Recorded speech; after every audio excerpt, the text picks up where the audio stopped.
Hi everybody, Lynn B, OWA Live. Today we're going to talk about estate strategies. Within the estate strategy, it's important that we avoid probate. And the ways we avoid probate are by how we title property. We can have it in a trust. We can have joint property, which would pass to the surviving owner immediately. Life insurance proceeds are a great estate strategy to increase the estate and make it tax-free to the beneficiaries. Give property away before you graduate. That's a great way to control the estate and probate issues.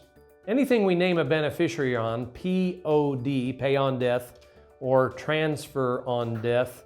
We've talked about that in the past. No probate if we do that. So again, we're talking about avoiding probate. And of course, anything we name a beneficiary on of any sort is not going to go through the probate process. So there's a strategy. Fine-tune that. Make sure that's up to date on all of your assets that you can name beneficiaries or set up proper ownership. Number two, a living will. A living will is for while you're living.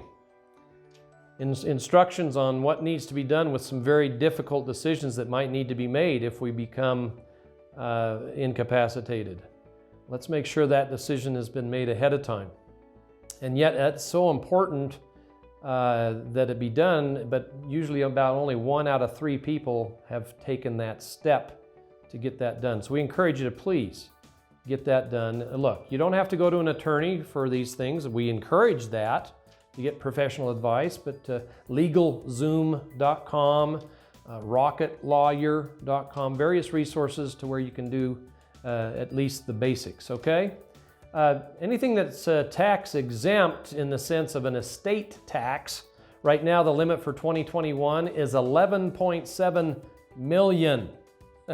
So unless you're bigger than 11.7 million, when you add up all your assets, including life insurance, properties, etc. If you're above 11.7 million, then you need to work on some giving stuff away and other estate planning. Look, 1 out of 1,000 estates exceed that 11.7 million. So probably don't need to worry about that too much for most of us. I'm just a little shy. Okay. A revocable living trust is another tool to avoid probate and to control the estate and how it passes.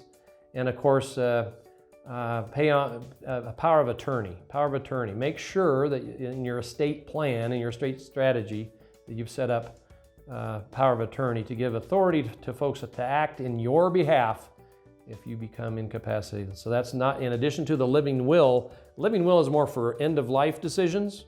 The power of attorney is while we're living, who's going to pay the bills, who's going to make these decisions. Anyway, there's a quick tune-up. It hits home, as I said, because we just had a client pass. In fact, it happens to all of us. So be prepared. Good old Boy Scout motto there.